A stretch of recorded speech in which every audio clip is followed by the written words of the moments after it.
নমস্কার বন্ধুরা, আমরা আজকে একটা খুবই প্রয়োজনীয় জিনিস শিখে নেব।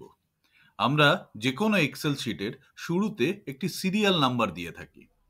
এই সিরিয়াল নাম্বারটি যদি ডাইনামিক হয় তাহলে আমাদের কি সুবিধা হয় এবং কি করে এই ডাইনামিক সিরিয়াল নাম্বার তৈরি করতে হয় তা আমরা এখন শিখে নেব।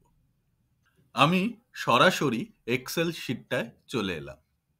এখানে একটি সিরিয়াল নাম্বার, আবার একটি সিরিয়াল নাম্বার যেখানে আমি ডাইনামিক সিরিয়াল নাম্বারটি তৈরি করব, ক্যাটাগরি, নেম, ডেজিগনেশন, প্রজেক্ট এবং অর্গানাইজেশন এটি করা আছে।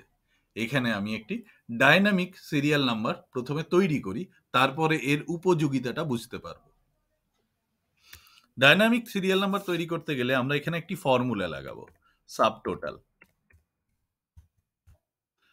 এবারে সাবটোটালের ফাংশন নাম্বারটা কি হবে? ফাংশন নাম্বার আমি এখানে দেবো কাউন্ট এ 103, কমা।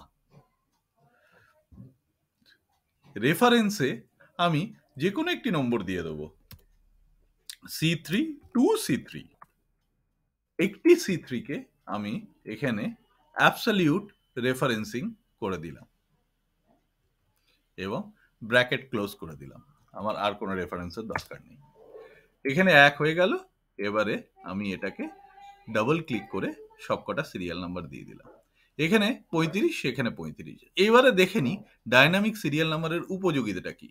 এবারে আমি একটি ফিল্টারে যদি ক্যাটাগরিতে ক্লিক করে ক্যাটাগরি এ যদি দেখি, তাহলে দেখা যাবে যে টোটাল ক্যাটাগরি এ 25টা আছে, যেখানে আমার সিরিয়াল নাম্বার ছিল 35টা, কারণ এখানে 1, 2 এর পর 4, 7 এসে গেছে, সেগুলো বি ছিল বলে।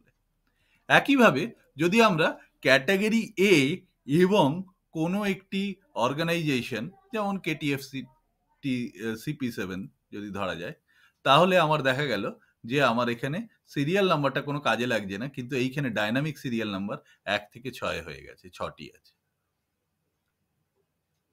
এইবারে আমরা যদি ক্যাটাগরি আবারও যদি আরেকটা ফিল্টার করতে চাই, এইখানে টুন্ডি করলে এখানে দেখা যাচ্ছে 4টে হয়ে গেছে।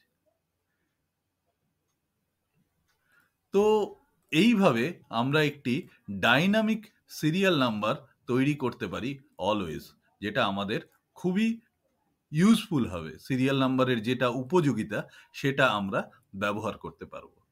Thank you. আশা করি আপনাদের ভিডিওটি ভালো লেগেছে এবং আমি জানি এটি আপনারা আপনাদের কর্মক্ষেত্রে বা আপনাদের যে কোনো কাজে এটিকে ব্যবহার করতে পারবেন। তাই দয়া করে আমাকে আরো অনুপ্রেরণা দিন, যাতে করে আমি আরো এরকম সুন্দর সুন্দর ভিডিও বানাতে পারি। চ্যানেলটি সাবস্ক্রাইব করুন, লাইক করুন ভিডিওটি এবং আরো 5 জনের কাছে ছড়িয়ে দিন এটাকে শেয়ার করে। Thank you.